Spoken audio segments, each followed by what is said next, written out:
Hello and good morning, Lee Madison here. Just a little impromptu video to do with all things Eric Clapton.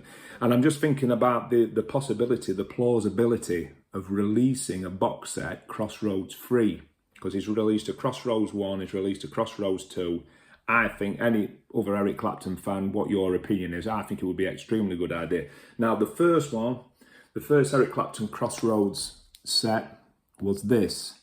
And this came out, I think, in '80s, late '80s. Originally, it was a great, big, massive box set, 4 CDs, big book. Now they've done it in this kind of smaller, kind of just bookshelf type CD. Excellent. I bought this recently.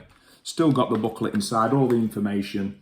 Same collection of songs, and it's got on it Yardbirds, John Mayall with Eric Clapton, John Mayall's Blues Breakers, Cream, Blind Faith, Delaney and Bonnie and Friends, Derek and the Dominoes. And all the way from his first solo album all the way up until August. And there's tons of great songs on there. And I would suggest anybody who's not a diehard Red Hot fan, but likes Eric a little bit, if they just wanted one thing in their collection to do with him, my suggestion as a lifetime fan, get this. And you'll pretty much get.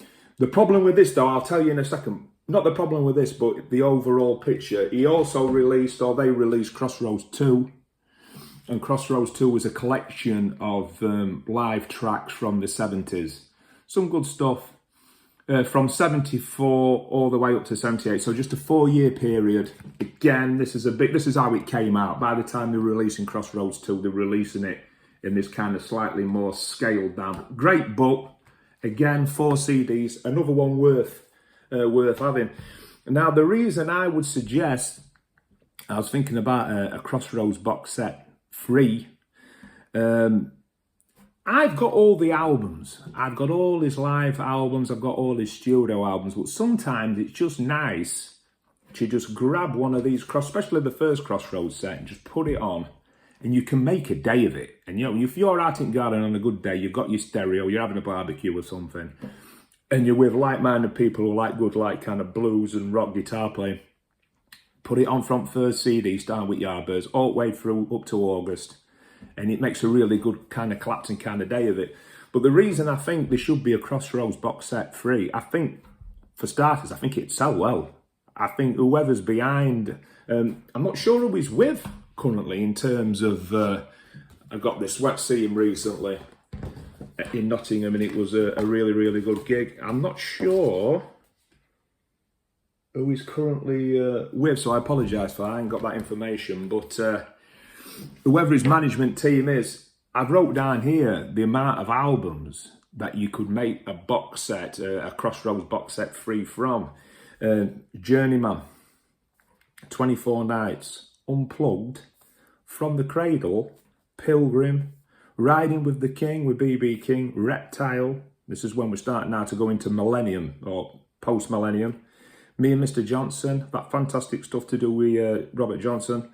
Back Home, Road to Escondido with J.J. Cale. The eponymously titled Clapton. Old Sock, The Breeze, which is to do when J.J. Cale died, a tribute. I Still Do, Happy Xmas, Lady in the Balcony, To Save a Child, and Meanwhile.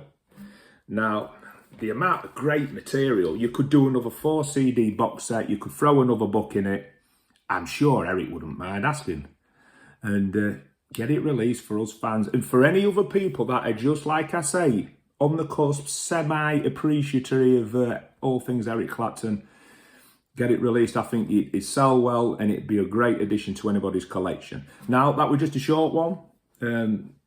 Make some comments. Let me know in the comments what you think, if you agree, if you don't agree, whether it's a good or bad idea. But me personally, as a fan, you could make an absolutely stonking 4 CD box set, Crossroads free. You heard it here first. Catch you later, dudes.